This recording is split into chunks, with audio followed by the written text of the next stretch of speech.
Hey, welcome on in, guys. Tobin here with you. Thanks for checking out the channel. Hope you're doing fantastic out there. If you guys want to subscribe, that'd be cool. I would appreciate that. You guys just hit that little button, and you get to notified every single time we put up a new video. Maybe going to do some lives this month. We're gonna do some different stuff this month. You know, we got some different things coming here in the wee summer months of sports talk. So we may be getting to some lives and fun stuff there. Kicking a bunch of stuff around. But this weekend was Miami Dolphins rookie mini camp.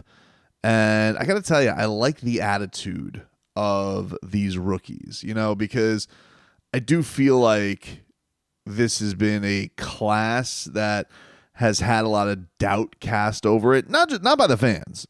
You know, I think there's questions with the fans, and that's how it's going to be, especially for the two top picks. You know, people are always going to break down and talk about why these guys are a reach, why you shouldn't have gone with that guy.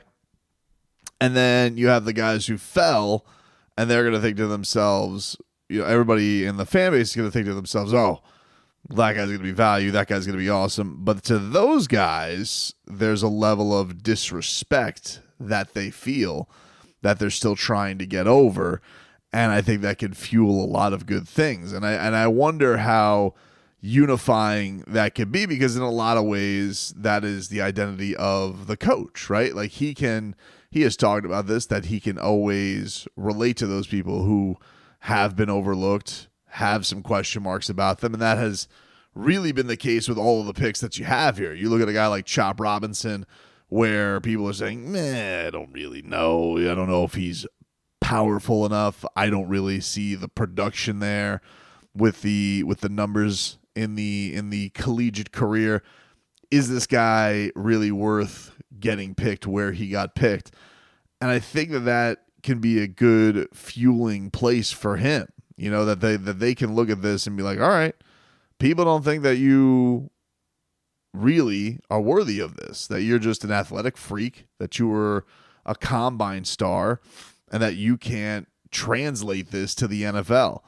And I think that could be a great part of his motivation, his package, that gets him to where he needs to. He's going to get those opportunities, especially you would think early on, with where this team is at with the injuries. So if he is any kind of ready, you would think he's going to get a chance to show it, especially before Jalen Phillips and Bradley Chubb make their return. Then you got Patrick Paul, who is, I mean, these pictures are crazy of him. The guy is an absolute tower. I mean, the guy's a moose. I don't know if he's going to play. I don't know where the spots are for him. It doesn't seem like the plan is he's going to go into a guard position, that they're going to have him there as a developmental piece. And eventually you think he's going to be the heir apparent to the left tackle. And you may think to yourself, well, can the Miami Dolphins afford to use a pick on that as a project? Well, I would say for a couple things. One, you need to have some kind of plan for Teron Armstead. And I don't think that plan can just be Kendall Lamb. As good as he was last year, I think there has to be some, because you don't even know if Kendall Lamb's going to want to keep playing, right? And then if he is, he's gonna be, what are you going to do? You're going to do the Jesse Davis thing where it's like, hey, we're going to pay our starting left tackle $3 million. You know, veteran, it's going to work out. I promise you. No, that's going to end up getting Tua killed eventually. You know, like it's not going to pan out for you. So you find this guy, this absolute freak, and it seems to be a really fascinating individual with, you know, his aspirations after football and all that stuff. But I got a little bit of the goosies, dude, because this man loves Mike McDaniel and says he'd run through a brick wall for him. Honestly, look around. This place is beautiful. And if you ever talk to Coach McDaniels, he'll make you want to go through a brick wall. So just having a head coach like that it's what everyone wants. And I think that's one of the things that he's not your typical run through a wall type guy, right? You would think of somebody of the ilk of a Man Campbell who is like that, who's like, oh, that guy's going to get you to run through a brick wall. He may, you know, be like Reagan Mawia, just actually going through drywall. But Mike McDaniel, I think he can inspire and tap into something else with these guys. And I think that, you know, you do have a lot of doubt and people wondering about the development of these two top picks, and did the Dolphins reach way too high on them, or are they going to be able to pan out and prove to be right? We'll have to find out. I mean, there's going to be those answers. But the other part of this thing that's cool is then you have, I think, guys who did have that production, those guys who I do think everybody looks at and say, wow, this guy could be something special. I think the one that everybody really is gravitating towards right now is Jaylen Wright, because he had let everybody know, you done effed up. And reiterated that this week, where he's sitting there and he's like, he's telling everybody, he goes, I'm going to remind these teams why they shouldn't have passed me up. They let a great team get a dog, and that's on them. And I was like, wow. Wow, dude. Because you think about already the arsenal that this team has, right? Like, they just added Odell Beckham Jr., and it's kind of just like, yeah, ho-hum, right? Because, yeah, it's not the Odell of old. It's not the man in his prime. But even Odell Beckham was recognizing, he's like, oh, my God. You know, he's on social media this week, and he's thinking to himself, he says, I'm really a part of the fastest show on turf. And, yeah, just like it's crazy to think about all the weapons that these guys have put together. And there's Jaylen Wright, who nobody is saying is slow, but he's looking at this and he's like, I know I belong with the fast guys on this team. At the end of the day, I know I'm fast. But like I said, I mean, it's just extremely fast guys here. I mean, really, really fast. So, I mean, that's props to them, you know, for running a really fast 40. But, I mean, I know what I ran, and, you know, running that in my size, it's not easy. So, you know what I'm saying? I'm fast, too. Yeah, I mean, the dude is a speedy. I mean, even Tyreek Hill was sitting here being like, "Holy crap! What did he run? What are we doing with these guys now? As far as their GPS speed?"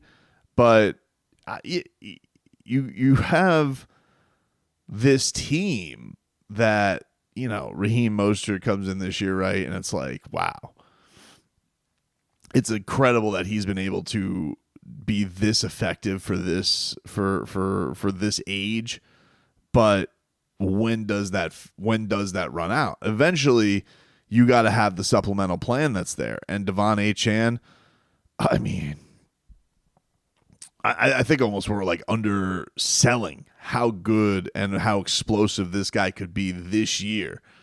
But now you add on top of it this disgruntled chip on his shoulder running back coming in and what he could possibly bring to the table. I just think that's a great motivating factor. And to see, the group shots of this together this weekend was pretty damn cool. I don't understand what Mike McDaniel is doing with the hats now. I'm a little uncomfortable with him being a hat guy. This made a first appearance. I don't remember, it was the owners' meetings. I think he showed up with a hat. I'm like, what's up with the hat? I want to know, because he's very stylish, right? Like, Mike McDaniel very much cares about fashion, and now all of a sudden the hat is throwing me off a little bit. Not that there's anything wrong with that. I'm wearing a hat currently. I almost want him to wear it backwards so he can anger Colin Cowherd and simply just be like, well, what are you going to do? A guy looks like a stoner. Now he dresses like one. It's the herd. But it is throwing me for a loop a little bit that a couple years, no hat, now all the time hat. At least it's not the Vic Fangio old man coach's hat, but he's rocking the hat. So there's that. But then, I saw this, the same ilk that Jaylen Wright had was from Mo Camara, who's like also really pissed that he fell as deep as he did in the draft. And so I think that's really, really cool in a way that the Dolphins have really these top picks that are all thinking to themselves, either nobody believes that I should have been picked this high, or on the flip side of it, there's no way I should have dropped this low. So I think that's going to be an interesting thing to see where these guys can kind of unify on that and glom, because there's been a level of that with this entire Dolphins team, right? Their quarterback doubted, disrespected their coach, oversaw it, overlooked. And now I think there's a little bit of this Dolphins team, which is interesting because there were expectations last year from the fan base. Now, I'm not giving them any passes. If they don't win a playoff game, I'm going to go ballistic this year.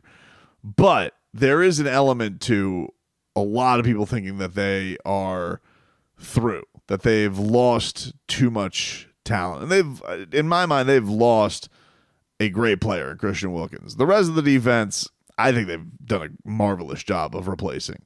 The offense, there's not a whole lot you could say of this team and say that they are worse than last year. The big question is going to be the offensive line. Can they keep Tua alive? Who the hell is going to be right guard? If it's Liam Eichenberg. If it's Eichenberg. God, they got to have another plan. Please have another plan. But if it is Eichenberg, that would seem to be the position with the least responsibility. I mean, hopefully he can come in and do a solid job for Robert Hunt, but can't say I'm thrilled about that one. Can't say I feel fantastic about it.